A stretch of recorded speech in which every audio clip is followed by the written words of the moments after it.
Okay, today we're going to be talking about parts casters, which is the typical term used for any Fender style guitar that's been assembled by parts rather than coming from the factory as one complete unit.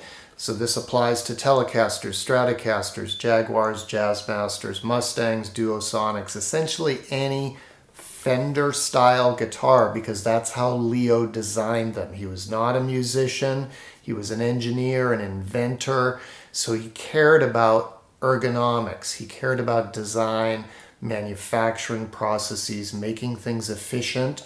So most notably, that's why he put a bolt-on neck on his guitars rather than a glued-in set neck, which was the standard. That meant that you could take the neck off of any Telecaster and put it on the body of another Telecaster and it would work.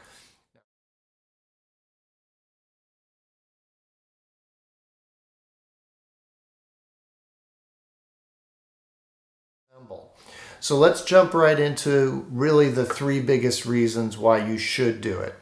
The first is simple, it's really fun.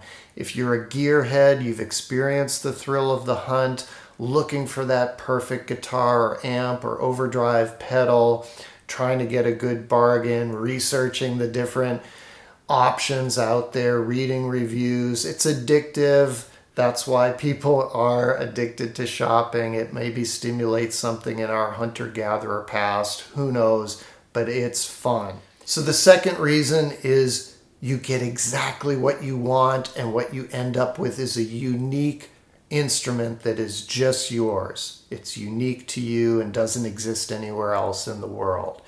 So for example, maybe Fender doesn't make a vintage white, aka banana cream pie, Telecaster with a rosewood board in the American series, or maybe you want a humbucker or a Strat pickup in the neck, maybe you want locking tuners, on and on. There's all kinds of different things you might want.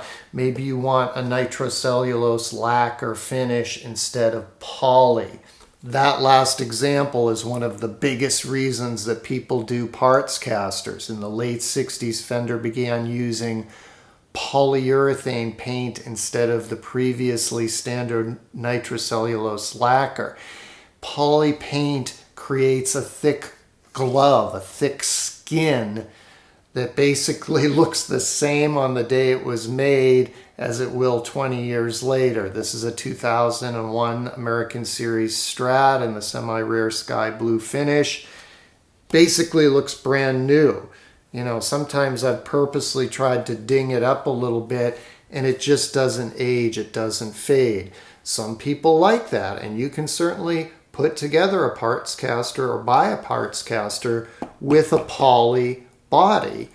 But a lot of the reason that people go the parts caster route is because they want a nitro finish and they don't want to spend $2,000 for American vintage Fender guitar or a custom shop Fender guitar for $2,000, $3,000, $4,000, $5,000, whether used or new.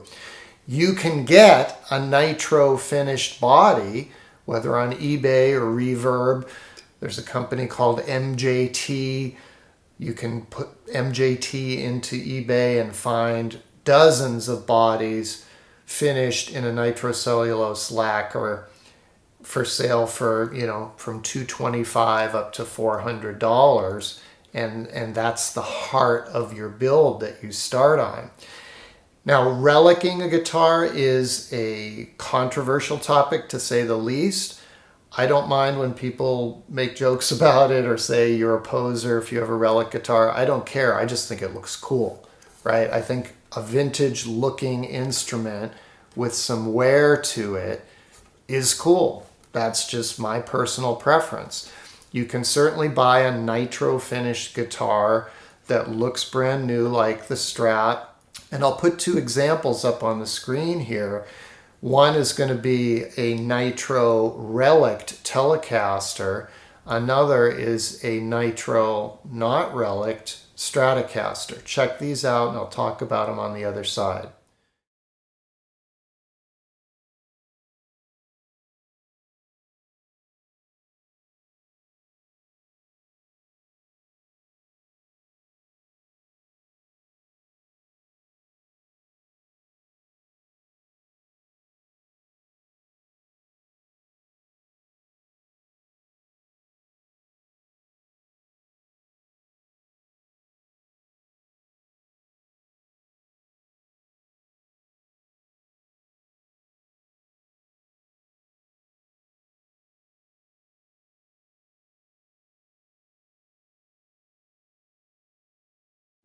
So what you saw there really exemplified the second and third top reasons why you should do a parts caster. Remember, the second reason was getting a unique guitar that's exactly what you want.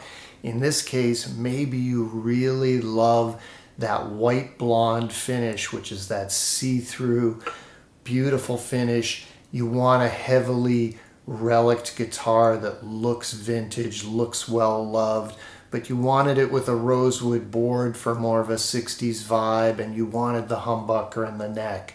Or on the flip side, you wanted a pristine looking yet still nitro finished Strat in surf green, and you didn't want to spend $2 or $3 grand for an American vintage Fender or custom shop. The deals, as you could see on those guitars, were incredible. They were both under $1,000. One of them was from like 8 months ago, and the other one was a listing that I got off the gear page that's current here in January 2023. The prices of guitars have gone up considerably in the last couple of years, but not for parts casters. You can still find incredible bargains. So this is the third, and some might say most important reason to go this route. You can save a tremendous amount of money.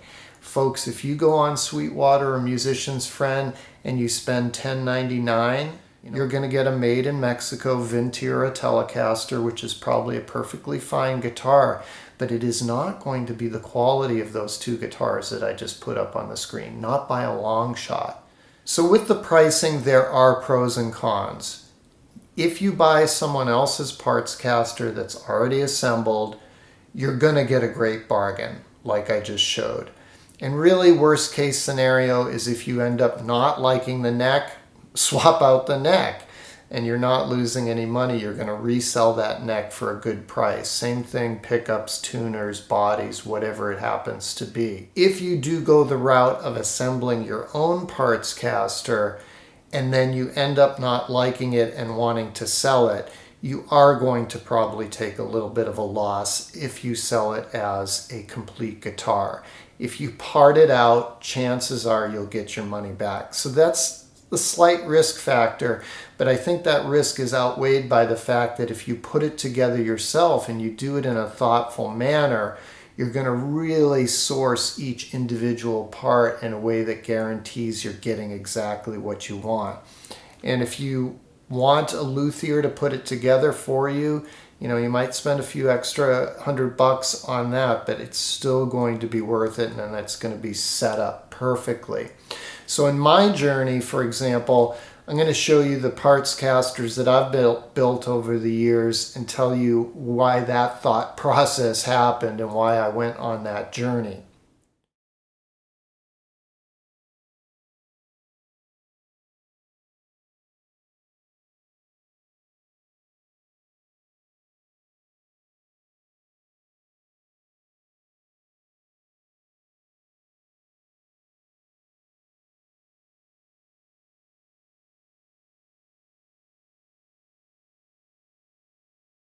So what you saw there was first an ash-bodied Telecaster with a humbucker in the neck and a maple board, then a two-tone thin line, 69 thin line style with this exact rosewood board neck, and then third was a butterscotch blonde transparent finished Telecaster with maple board and the Firebird pickup, the mini humbucker in the neck. What happened there was I bought this guitar, this neck. It's a 2001 American Series, and it came with that ash body. It was a great guitar, and I played it for a while. I put the humbucker in the neck. It was a Duncan 59, and the Duncan Jerry Donahue in the bridge, which is still my favorite Telecaster pickup. Great guitar. Then I started playing in a band, and it was heavy as hell. It was a 10-pound guitar, that ash. So that's why I went with the thin line, and I put this neck on the thin line, put some no-casters in it. It was a great guitar. And I had the ash body lying around. I was like, well, the ash body, let's throw a maple board neck on there. So I bought a Warmoth, Warmoth, great reputable maker of aftermarket Fender products, necks and bodies. You can check out their website. You know, it had the vintage amber tinted neck with a compound radius. I put locking tuners on it. Really great guitar. I just ended up deciding to move on from that heavy body. So I got that butterscotch blonde body. It had the contours, the forearm contour and the belly cut. I decided, hey, I wanted to check that out, see how a Telecaster feels with those things. And, you know, it was lightweight. I had the Duncan vintage style Firebird pickup and a Lawler bridge pickup. I sold that guitar for like $850. And again, I was probably in it for $1,200 or more. So the buyer of that guitar got a great bargain. The earlier ones I had parted out and pretty much made my money back, but that butterscotch one was so perfect the way it was. I felt it needed to remain what it was, a uniquely created guitar, and I was willing to take the loss and pass on that benefit to the seller. So you can do your due diligence like that when you're looking for a guitar. Is it risky buying a guitar sight unseen, unplayed? Yes, of course it is. But whether it's on the gear page, which is where I got those two earlier that I showed you, or on Reverb, or even on eBay, check out the seller. Look at their feedback. Look at their reviews. Contact them with intelligent questions. On the gear page, you can contact people who have purchased from that seller in the past. Say, hey, I see you bought a parts caster from Joe Blow. How did that go? You know, you can really minimize your risks a little bit by doing the work. And of course, again, if you put it together yourself, there's less of that kind of risk. Lastly, we come to this one, which is where I ended up. And it's been probably a good 10 years. This is a USA Custom Guitars body, which I believe is where MJT sources their bodies. This neck from my original Telecaster, it's 22 years old. It's never been refretted. It's beautiful. It's a keeper. I've put a compensated nut on it. I've put the locking tuners I mentioned. This is a Duncan 5.2 Strat pickup. I may have seen my other video, why you should put a Strat pickup in the neck of your Tele. I think the two most iconic tones in electric guitar are a Strat neck pickup and a Telecaster bridge pickup. Why not have them in the same guitar?